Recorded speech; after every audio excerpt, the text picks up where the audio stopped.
So thank you very much. I want to begin my presentation by acknowledging the traditional owners of the land on which we're meeting. I pay my respects to their elders, past and present, and the Aboriginal elders of other communities who may be here today and with whom I stand in solidarity.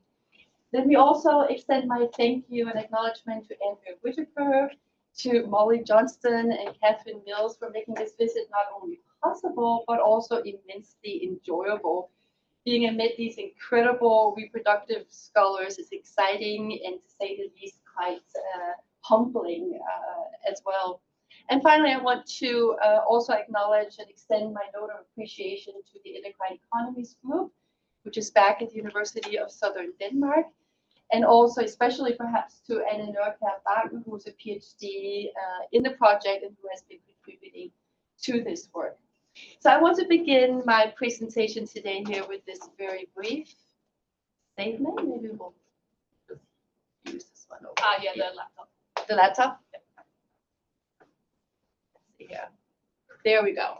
So I want to begin with a very brief statement. We live in a world where tiny chemicals stay in our bodies and never go away. These are called Per and Polyfluorinated Substances, PFAS, I'll refer to them from now on, also known as forever chemicals. These chemicals have been used in firefighting foam by military bases around the world and in consumer products such as including non-stick cookware, water-repelling clothing, and cosmetics. So they're known as being extremely persistent in the environment, and PFAS can be found accordingly in the soil and in the groundwater today. Today, PFAS is not only interesting to big chemical companies, defense departments, or environmental scientists, they're also seen as a serious health threat, including a threat to reproductive health. From hormonal imbalances and decreased sperm quality to other health issues, including cancers, PFAS has come to be seen as something that disrupts the reproductive body. So noted in this quote, this Danish quote, PFAS exposure in male fetuses gets connected to lower sperm quality when fetuses 2 decades later are described as becoming men of reproductive age. I'll let you read this on your own. So in this presentation, I want to use this wonderful platform to make the argument that chemical contamination is also a reproductive issue. And I'm very much aware that the Reproduction in Society seminar looks at social, bioethical, and cultural aspects associated with assisted reproductive technologies. So today I want to extend this to the argument that chemical contamination, so in the broadest sense of the word, is also a type of reproductive technology and a form of reproductive governance. In other words, I concur with Michelle Murphy arguing that chemicals assist reproduction, and I view the chemical crisis and the fertility crisis as sort of interestingly intertwining.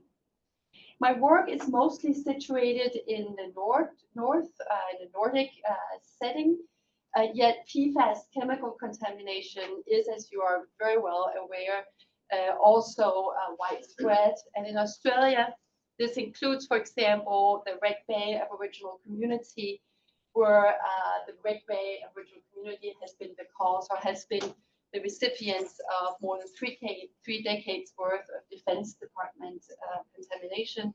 And the Red Bay Aboriginal community case resulted last year in 2023 in a $22 million settlement. And it's also been the case in 2023 in the case of firefighting foam that leached into the groundwater, affecting different communities throughout New South Wales, Victoria, and the Northern Territories, South and Western Australia. So PFAS has in many ways become a well-known toxic substance, causing, in the case of the Red Bay Aboriginal community, an apology from the federal states, acknowledging the ways in which the cultural aspects of PFAS contamination was extended in the Red Bay Aboriginal case to land and waterways and areas where Aboriginal culture and kinship had a significant impact as well. But let's take this further up north. In the summer of 2023, the people of Kalaallit Nunaat, which is the word for Greenland, the Faroes, and Denmark were found to be the most PFAS populated populations in the world. And we might say that this dubious distinction was revealed through environmental research that show remarkably high PFAS pollution levels in the blood of people living across what has become known or is regarded as the Danish Commonwealth. This includes the country of Denmark and 2 autonomous regions, the Faroes and Kalaallit Nunaat, Greenland, that is.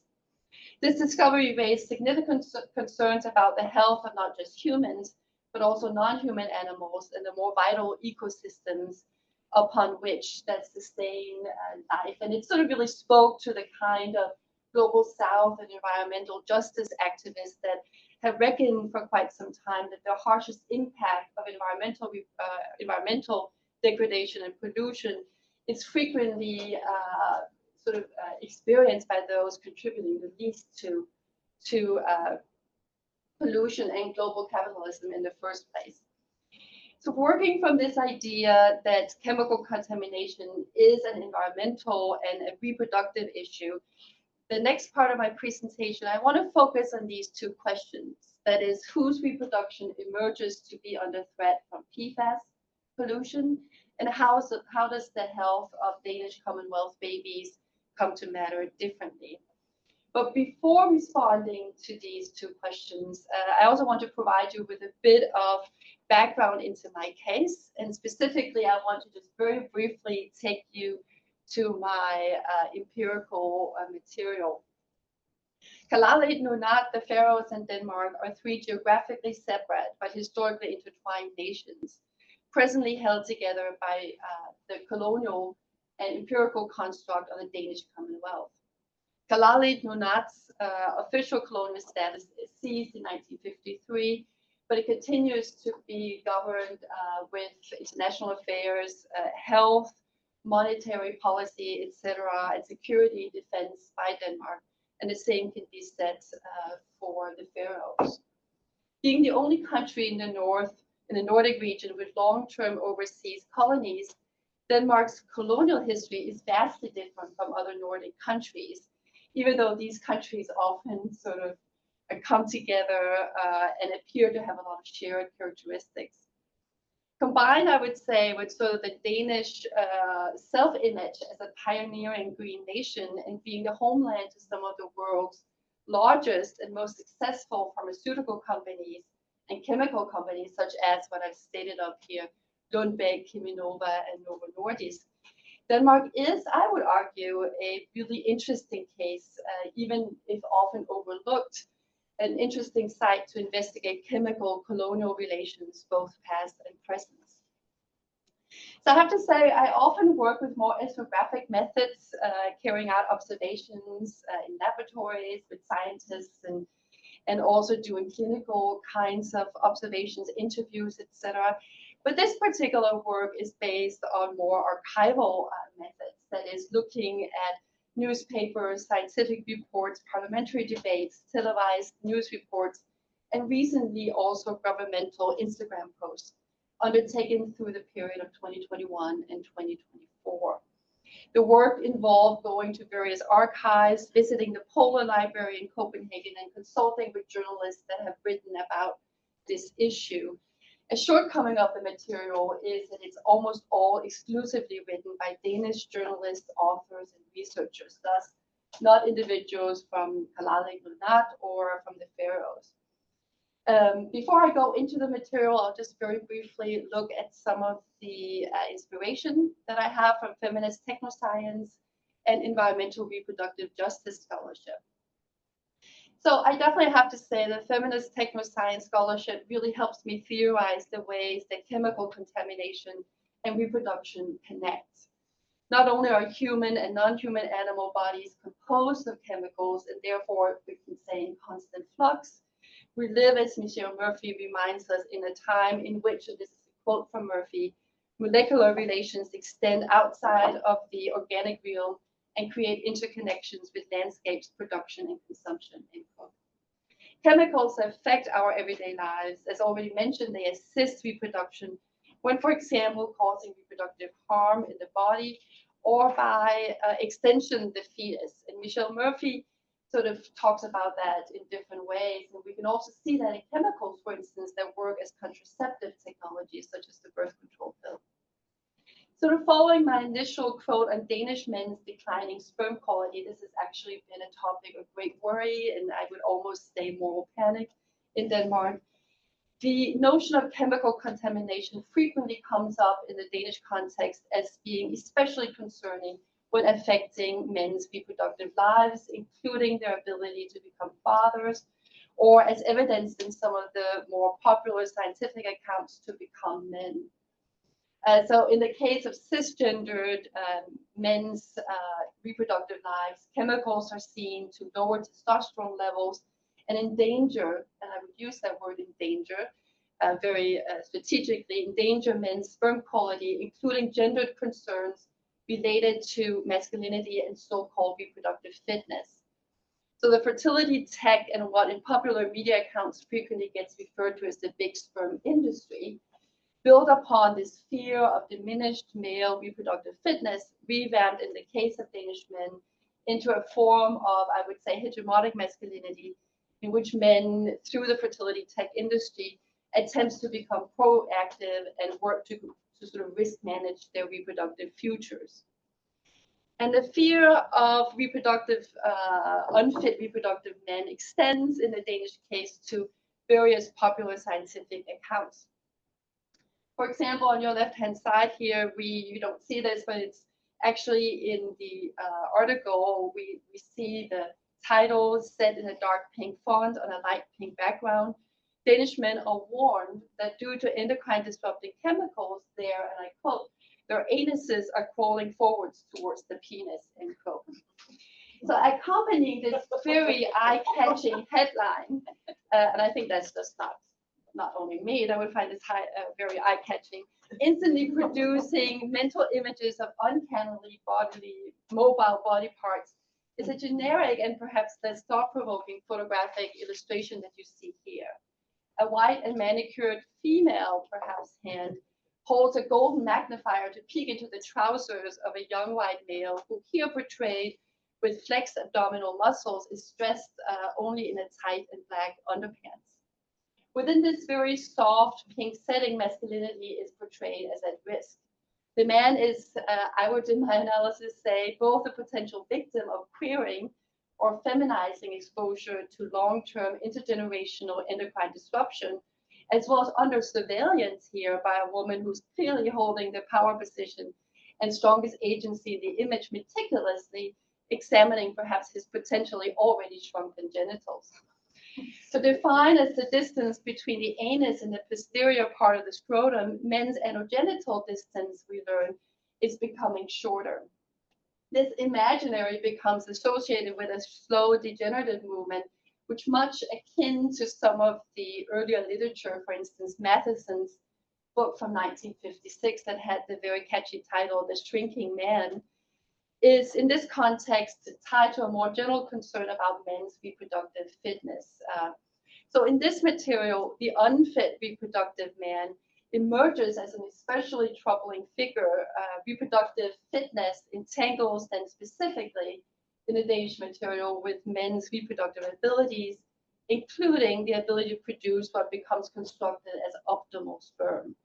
So I'll return to this point about reproductive fitness later. But for now, let me just note that in making PFAS a technoscientific, environmental, and reproductive justice issue, I argue that chemical contamination is also a type of reproductive governance embedded, for instance, within histories of coloniality. The feminist reproductive justice scholars, reproductive governance has historically been configured amid vectors of privilege and marginality. So accordingly, as we might say here, theorizing chemical contamination through the lenses of feminist technoscience and environmental reproductive justice scholarship highlights how chemical contamination is also a form of reproductive, or to use Rob Nixon's term, a form of slow violence, to make it more of a structural kind of issue as well.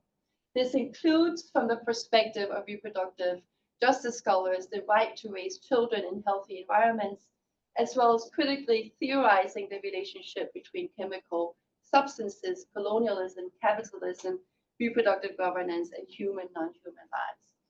So having sort of given you a bit of a background into this work, let me go more into the empirical material that I initially sort of briefly presented. And I want to begin with what I call contaminated mothers in endangered Danish families. And this is a fairly famous speech that was given by the Inuit Canadian activist Sheila Watt-Plowshare, where she called sort of international attention to the ways that chemicals injure Arctic women and babies. In the archive that I have been working with, however, it's more sort of what emerges as being in danger is more often the Danish mother.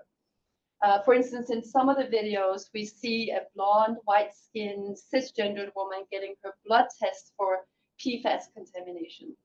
She's rolling up her sleeve and her pregnant belly is kind of showing, speculating she is on the possibility that she might not be able to breastfeed and instead have to present her soon-to-be born baby with baby formula. So she labels herself a great breastfeeder with her previous 2 pregnancies sort of showing that sort of testifying to this. Her story also highlights the troubling reality of potentially contaminated reproductive bodies, challenging the archetypal image of the Danish mother, including the both sort of naturalized but also state-condoned notion of the pure and safe maternal environment and maternal milk. In these sorts of debates, the white maternal breast emerges as that which is especially vulnerable to contamination. Women with high PFAS levels may experience trouble breastfeeding, while very high levels might mean that they are not able to breastfeed at all. Thus, even though actually breastfeeding is seen to be a very effective depoisoning of the woman in terms of her PFAS values. So sort of akin to the sort of chemicals that are seen to disrupt the sperm in sort of its naturalized reproductive drive to fertilize the female egg, breast milk, despite its ability to depoison the woman, becomes viewed as potentially crippling, having a crippling effect, hijacking white Danish women's ability to perform normative forms of good motherhood. So not only is chemical contamination seen to threaten women's natural fitness, quote unquote, natural reproductive fitness, that is their abilities to enact good motherhood, contamination is also viewed as potentially hijacking the makeup of the Danish family, including damaging potentially the white Danish child. And for example, we see this in some of the parliamentary debates here by one of the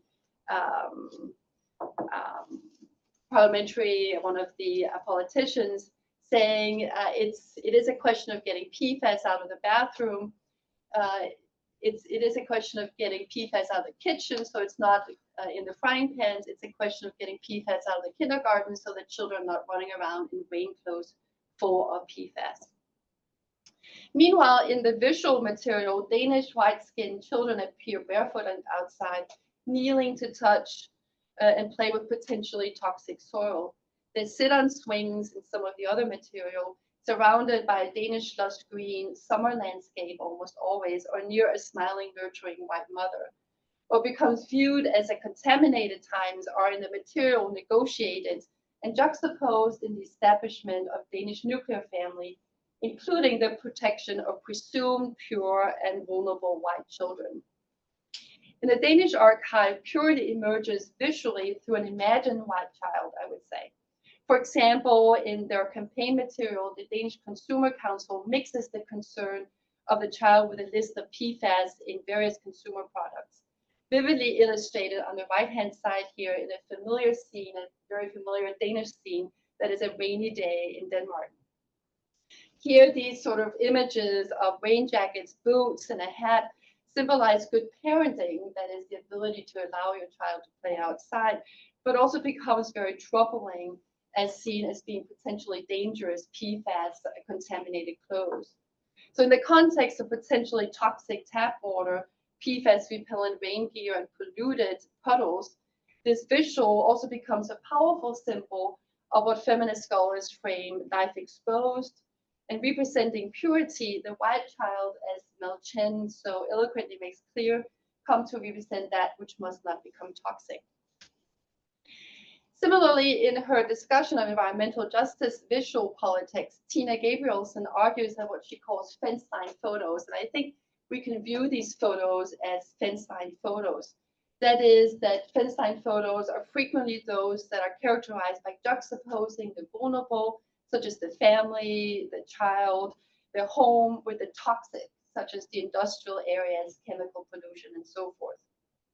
Becoming the visual subject, the child arouses this very deep-seated parental fear of not being able to defend the home, the child, or defending one's own.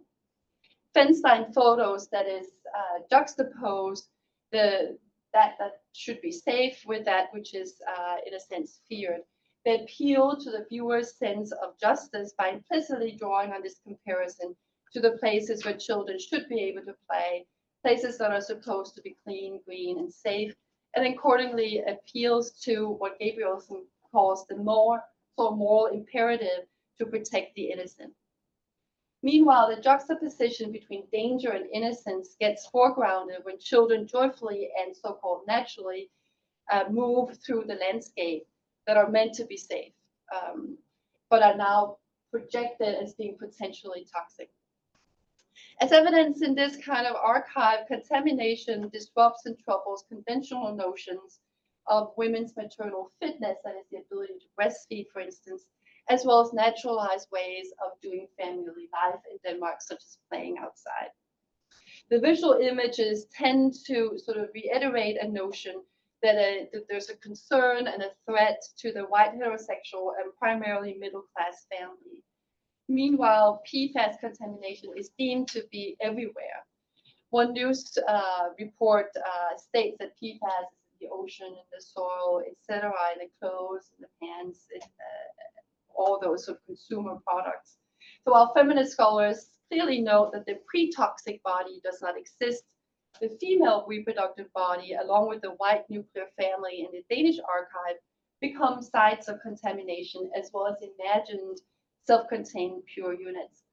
So let's look, this kind of imagery is not seen in the Kalaallit and Faroes material, but let's take a look at what emerges here. So whereas this maternal body and the Danish family appear as self-contained units, as well as that which must not become polluted, in the Kalaallit and Faroes material, Arctic traditions and what gets referred to as the Arctic soul emerge metaphorically as well as materially as already at risk. PFAS contamination is seen to disrupt not only the physical health of Inuit populations. In the material, we're told that PFAS ruins what becomes relocated into Inuit traditional ways of life. In this narrative, tradition emerges as embodying Kalaallit physical and emotional health. It is simultaneously a colonial and racialized strategy that localized specifically Inuit populations in the past. In the archive, poisoned food and iconic non-human animals such as polar bears appear quite frequently. And they appear metaphorically as well as materially as symbols of an endangered and disruptive Arctic. The ability to maintain an Arctic diet, for instance, becomes precision as key to physical and emotional well-being. And one news account states that PFAS is not only a threat to physical health, it is also a threat to psychological health. Greenlandic foods are important for us and good for the soul, this the news paper states. Non-human animals, that is polar bears and seals, hunters, rocky and icy landscapes, and the characteristic colorful wooden houses in Kalaallit replace in the case here the white-skinned, blonde-haired children and green meadows that are more characteristic of the Danish media material. Meanwhile, in the Faroes material, a snowy and rocky landscape appear alongside an hourglass, stressing the inability to escape. PFAS pollution, as well as the notion that time is running out, in a sense, that you get from this material. Accordingly, non-human, others, and more than human ecologies, such as the Arctic landscape and the polar bear, appear as having been already contaminated. Human and non-human animal bodies become, as feminist scholars note, icons of hijacked nature cultures, to borrow from Donna Haraway's terminology. While PFAS gets connected to endocrine disruption, including weakened immune systems, interestingly, in the Kalaallit Nunaat and the Faroes archive, little attention is placed on the effects of PFAS in children, reproductive systems, and with it, reduced fertility and disrupted family units. This even though an increase in infertility in Kalaallit Nunaat and the use of assisted reproductive technologies that most often within the Commonwealth, Danish Commonwealth, have to be undertaken in Denmark, frequently in Copenhagen, has already been debated and has been, there's significant evidence of infertility issues. So countering this glaring absent knowledge on how infertility and chemical contamination entangle, Inuit Canadian activists situate the Arctic as an epicenter of environmental catastrophe. In the Kalaallit archive, PFAS emerges as a central concern relating to drinking water. In Kalaallit Nunaat, tap water is sourced from national springs and glaciers. Branded here, as you can see, as natural or as ice-capped water produced and sold in Kalaallit Nunaat. Greenlandic water is marketed considering this sort of fresh, unspoiled, and unchanged Arctic. The brand Greenland ice-capped water markets itself as pure water produced from the Kalaallit Nunaat ice sheet, or as echoed on their website, and there's a quote, Greenland ice-capped water originates thousands of years in the formation of the Arctic Circle. Sidestepping this notion of purity reiterated in the material, we also hear the same concern from the Minister for Agriculture, Sustainability, Energy, and the Environment in Kalaallit Nunaat, who says, and I quote, I cannot accept that the citizens may feel unsafe drinking the water. And similarly, the notion of clean water has emerged in the case of the Danish parliamentary debates, where the current Prime Minister, Mette Frederiksen, in her parliamentary opening speech in 2022 said, and I quote, we must protect the Danish gold, our clear drinking water. So unique in the case of this archive in Kalaallit and the Faroes is that chemical contaminations is seen to follow in the footsteps, or can be seen rather, to follow in the footsteps of previous colonial and chemical intervention. Notably, what has the appearance in the empirical material as traditions are, as critical Danish scholars have outlined, also embedded within colonial and commercial interests. For example, seal hunting expected and used for blubber. Meanwhile, Arctic human animal bodies become visualized as hunters depicted as porous, already contaminated and intimately entangled in colonial, racialized, and polluted Arctic traditional nature cultures. So let me turn to my very last analytical incision here. And the notion of luminescence comes out of this very long quote that I won't read for you because that's going to be way too much, I think, but it's coming out of that. And I think it's kind of an interesting term. Deadly forever and super poison of chemicals is being sort of repeatedly referred to by using the word imagine by this politician who comes out of the Danish left-wing party called the Alternative, or the Alternative. So let me just briefly problematize the articulation of this affective and nostalgic longing for Danish pure, natural and cultural heritage. It's of course something we can take up in discussion as well. So in the case of Denmark, the Danish material, you sort of have this imagination of a chemical-free world that appears alongside narratives of chemical contamination that metaphorically or perhaps materially are seen to invade the innocence of the country. And it is interesting that a number of these sort of imaginaries are tied to the notion of danger coming from the outside of the country, not from the country itself, from agriculture or from chemical companies within the country, but rather from coming from the outside. And I think there's an interesting correlation there with more xenophobic concerns and anti-immigrant approaches in the general sort of political debates. Here are just a few examples that sort of connect onto that in terms of that sort of desire to sort of connect onto and protect Danish culture and environment. And also a specific quote that relates to an organic farm that was found to be having cattle grazing on contaminated land, and thus the people that were buying organic meat from the farm were actually buying very contaminated meat. So just briefly to sum that up, the chemical regime of living, which I think Michelle Murphy so interestingly points out, is in the archive connected to sort of nationalized imaginaries and thoughts concerning geographic belonging. Whereas it's widespread chemical contamination in Denmark, it is appearing as mostly coming from the outside. One of the newspaper accounts talked about chemical contamination as raining from the sky as one of the examples. Very briefly, I'll conclude here that clearly this work reiterates the well-known feminist technoscience notion that bodies do not end at our skin. Rather, chemical substances, colonialism, capitalism, and human, non-human, animal reproductive lives come together.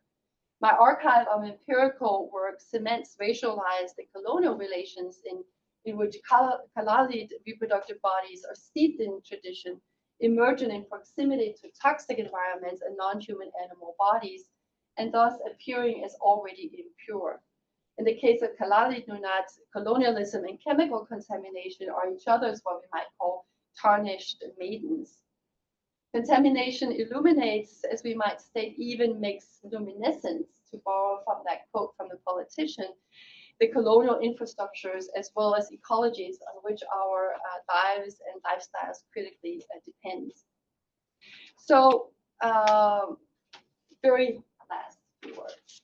So I think I want to make maybe two very concluding statements about the material that I've been presenting with you today. I might want to conclude, or I'd like to conclude, that reproductive lives and life forms come to matter quite differently within the Danish Commonwealth. And regarding the seminar that you have, the Reproduction in Society seminar that I have so generously been invited to be part of, let me suggest that I think there's something to be said for studying more the notion of the chemical reproductive body, taking the notion of the chemical to refer to the ways in which our reproductive bodies, in fact, are already chemicalized, and that how the reproductive bodies interact with the world around us. I think that might be a fruitful analytical prism for understanding contemporary reproductive practices as they unfold in our environments, and also perhaps as a way to understand emergent reproductive practices, including emergent contraceptive technologies such as the one that has never gotten around yet, that is the pill for guys. So thank you very much, and I look forward to questions, and I think I'll just have a seat.